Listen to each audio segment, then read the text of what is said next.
So something I've been thinking about a lot recently is paid marketing. And I think success or succeeding with paid marketing is a really good indicator of whether you have something the market truly wants or not. So another way to say that is if you can succeed, if you can crack paid marketing, I think it's a really strong indicator that you have something the market wants. And so the opposite to that is if you can't succeed with paid marketing, and I think that's really telling that there's something quite not right with your product or your marketing.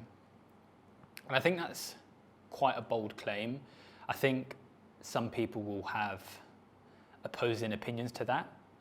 They'll say stuff to the effect of, well, it only works well for some companies.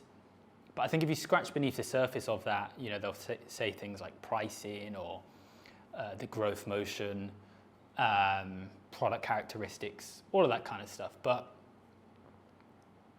my response to all of that is, well, are these things not in a company's control? A company is able to change their pricing. They're able to change how their product is distributed. They're able to change how complex or how simple its value proposition is, how easy it is for users to realize that value. These are all things in a company's control. So I don't think they're good excuses. I think convincing a cold stranger to buy your product is the hardest thing you can do. It really stress tests everything, your entire company, your product, and your marketing, your sales. And to succeed with paid marketing, you have to get over that hump. You have to be able to convince strangers about your product's value proposition. And so, by definition, if you succeed with paid marketing, then you've kind of solved those things. You could even take a strong organic piece of content and put paid traffic behind that piece of content, and you'll see the difference. I've done this personally. I had a really good organic piece of content, put some paid traffic behind it to amplify it, and you just get exposed to a completely different group of people, cold audiences. And so you could have this organic piece of content that people love, people who probably know you, put that in front of a cold audience, and you start then getting all this, they start scrutinizing that piece of content, you start getting negative feedback and all this kind of stuff. And it's just a complete different beast, prospected into colder audiences through paid traffic. And paid marketing, at least as long as I've been in the industry, has been this thing that most SaaS companies just really can't solve. Most SaaS companies really, really struggle with paid marketing. And that's measured by, their customer acquisition costs. It's not uncommon. I think we're maybe moving away from this, but companies would pay several months, sometimes multiple years, to pay back their customer acquisition costs from paid marketing. And the opposite to that is, companies who can succeed with paid marketing and do it well. It's almost as if they have this money glitch where they can put in $1 to this ATM machine, and they get $3, $4 returned back, right? And it's just this money glitch. As long as you can nail it and you tweak it and you look after it. And there are entire companies, maybe even industries, that have been built on the back of this money glitch, right? So you'll see in e-commerce, most successful e-commerce companies in the earlier stages, I know there's like levels to it, but if you turned off their ads, those companies wouldn't survive. It's their main source of revenue, and they do it well. Some of these companies do extremely, extremely well. So, I know you could frame that in a negative way, but basically you scratch beneath the surface, a lot of e-commerce brands are just Facebook ads offers. They've just built a business on the back of succeeding with Facebook ads. And again, do you want that? That's potentially a business risk, because let's say something goes wrong, then your money fails overnight. But the point I'm trying to make here is, when you succeed with ads, it can work really, really well, and it's very scalable.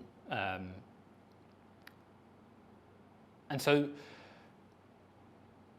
something I've thought a lot about is, well,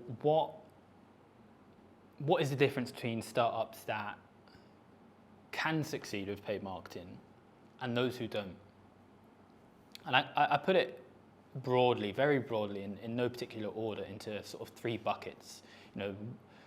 Things that companies who do succeed with paid marketing have solved. And the first one is market understanding. So a market is really just a group of people who share something in common. So that could be demographics, certain age group, sex, profession. Could also be more firmographic related, so a particular industry or company. And I think really a good market has a mixture of these things. Or it could be they just share they share common beliefs, or they share common problems and desired outcomes. Really, that's what a market is. Now, one step below a market is a persona or an avatar, so an individual within that market. And companies that succeed with paid marketing have gone to that level of detail. It's not just, oh, well, we target, legal firms, legal firms in North America. They've gone into greater detail than that. A particular type of legal firm. I'm not a legal expert, but maybe there are legal firms that operate a certain way. They use a certain technology, a certain process. They've gone deeper than just saying, oh, we help legal firms.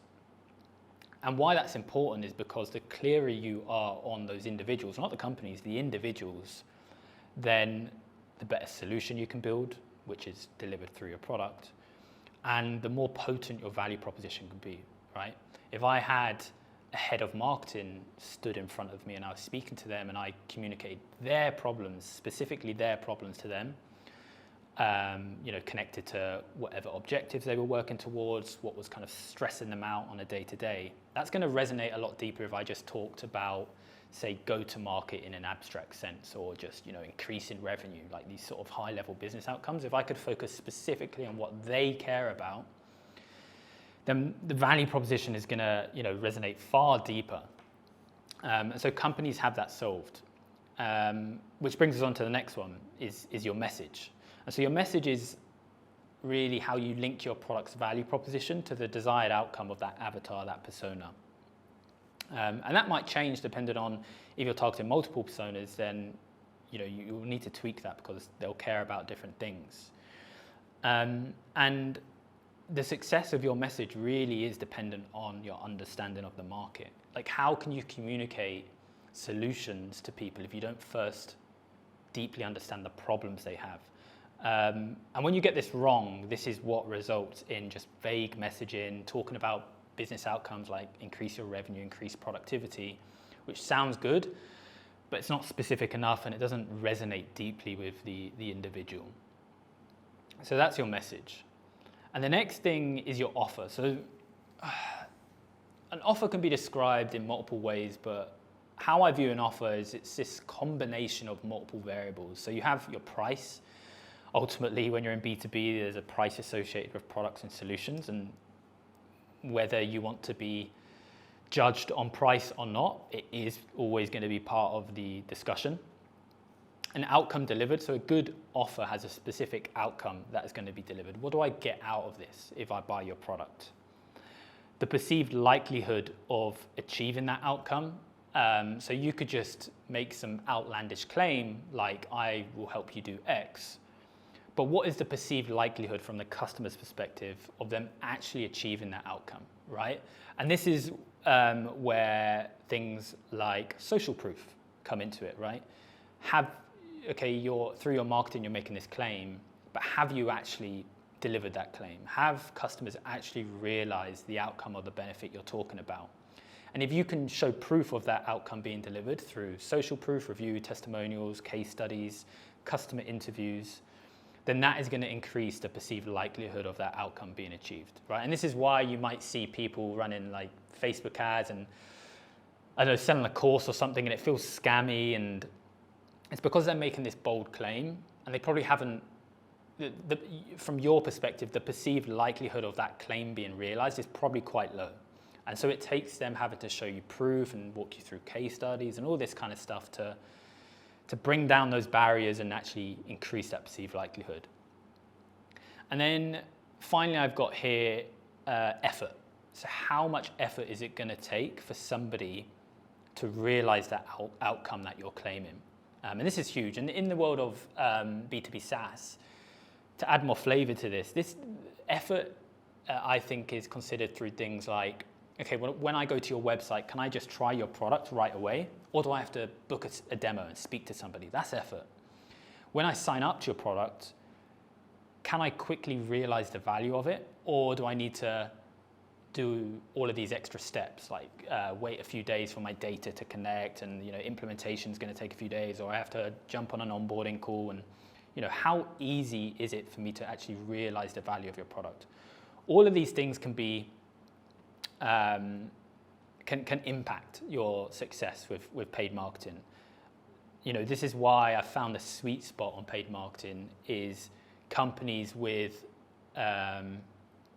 a value proposition that people can easily understand, with pricing displayed on the website so people know what they're getting themselves into, and a quick time to value. So when I click your ad and go to your website, I can sign up to your product, and I can realize the value of it really quickly. I don't have to jump through all these loops. It's not going to take me days to set it up. I can realize that value quick. There's a quick time to value. And how this benefits you from like an economical perspective is, well, the quicker people can realize value, the quicker they're going to reach that sort of initial aha moment, the quicker they're going to convert, and the quicker your cash gets cycled back so you can spend more on marketing.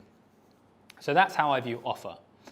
Now, how you package your offer and the type of offer you have really changes. It's not the same for everyone, depends on the level of awareness and interest from potential customers. If they're lower in the funnel, then the offer you give them is going to be different to if they're higher in the funnel. They have less awareness of maybe you and the problem you're solving. So this isn't something static. This is always something you're changing and something that's always being tested. And sorry, I've got a note here to go back to message where, if you have a bad product, then your value proposition is inherently going to be weak. And so this is like a difficult conversation to have with people, right? It's like, well, we're not succeeding on paid ads because XYZ. They don't work for us because ABC. And the brutal reality of it sometimes is, well, maybe your product just isn't solving problems well enough for people. Or maybe your value proposition you haven't done enough work on your messaging. There hasn't been a clear avatar or persona defined. And if you have an unclear avatar, then again, inherently, you're going to have a weak message because it's not going to be specific enough. It's not going to get people's attention. So that's really important. Like you can't just make great claims. It has to actually, when people sign up to the product, you have to actually have a good product. And again, I think all of these things are in a company's control. And so that's why I think succeeding with paid marketing really is a good indicator that you have something the market wants. So I'm going to finish it up there. But something important, I think, to finish this with is not once have I mentioned what campaign structure to use, what the best bidding strategy is. Not once have I mentioned that stuff. This stuff does matter, but it's the final mile. It's how you, this sort of money engine, how you make it more efficient so that you are increasing the number of dollars you get out on the back end. But if you haven't solved all of those other things like market understanding, message, your offer, then you can have the best campaign structure in the world, but you're just never going to see success with paid marketing. That's why I think paid marketing is really a creative game today rather than this technical game, which it used to be. And so the role of a media buyer, a paid marketer has really, really changed. And I think it's moved more towards creativity and knowing how to get attention rather than what buttons to click in an ads manager.